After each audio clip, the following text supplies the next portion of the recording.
BJP जा रही है, कांग्रेस आ रही है और हुड्डा साहब की सरकार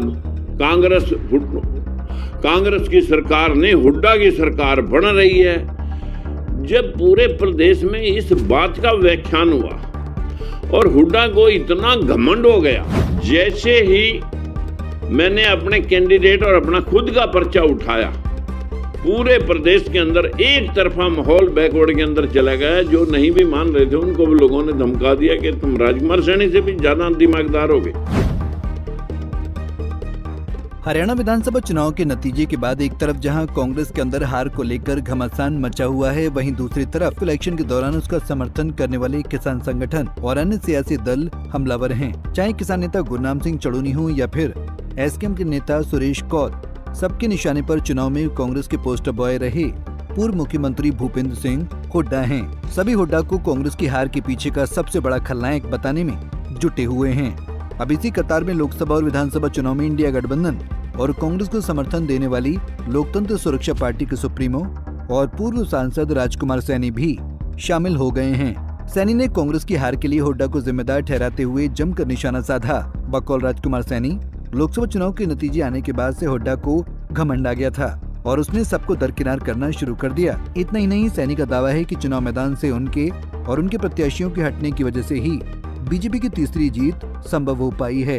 पता नहीं कांग्रेस के नेताओं को बीजेपी की नाराजगियों की वजह से इतना घमंड कैसे आ गया था कि भाई हम एक तरफा चुनाव जीत रहे हैं, बीजेपी जा रही है, कांग्रेस आ रही है और हुड्डा साहब की सरकार कांग्रेस की सरकार नहीं, हुड्डा की सरकार बन रही है।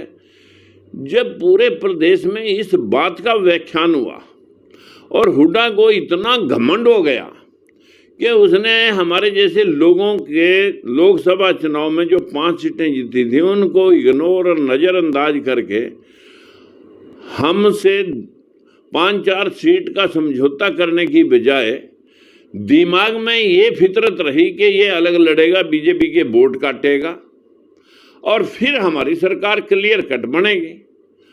तो जितना दिमाग वो लड़ा रहा था, इतना दिमाग तो हम भी लड़ा रहे थे कि जब किसी पार्टी ने भले हिस्सेदारी सुनिश्चित ना की हो, लेकिन हमारे बैकवर्ड का मुख्यमंत्री तो उन्होंने अनाउंस किया और फिर उसे प्रैक्टिकल साकार रूप में उसको मुख्यमंत्री बना करके प्रदेश की जिम्मेवारी दी। तो फिर इतने मूर्ख तो हम भी नहीं थे कि भाई हम अपने पैर अपने आप काटेंगे। हालांकि मैंने 25 कैंडिडेट खड़े भी कर दिए थे, लेकिन उसके उपरांत बैकवर्ड के लोगों का प्रेशर था और विशेष तौर पर सैनी समाज के लोगों का कि जी आपकी वजह से, जैसे पीछे बीजेपी 40 पे रह गई थी और 75 पार करते करते 40 पार भी होने मुश्किल हो गए थे, अब के तो कहीं था ही नहीं।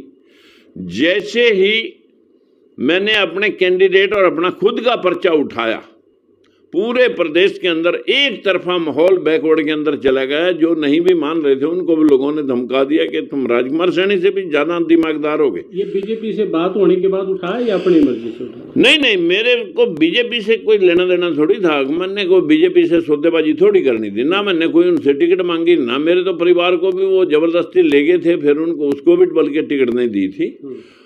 वो मेरा वो मकसद नहीं था कि मैं बीजेपी से कोई तालमेल करके उनको सपोर्ट किया।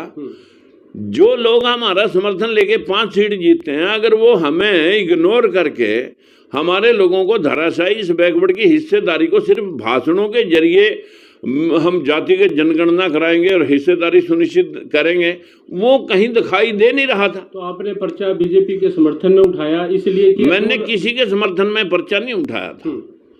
मैंने समाज के लोगों के कहने से कि आपकी वजह से आपकी वजह से बैकवर्ड का मुख्यमंत्री और विशेष तौर पर सैनी समाज को मुख्यमंत्री का पद मिला है, आपकी वजह से हार जाएगा। तो मैंने कहा था लो भैया, मानवता के तौर पर समाज के लोगों से मैं बड़ा नहीं हूँ। अगर आपको ऐसा लग रहा है कि मेरी वजह से हार जाएगा तो मैं अपना पर्चा ही उठा लेता हूँ, लेकिन फिर भी ये जीतना नहीं था अगर हम सारे पर्चे ना उठा करके, क्योंकि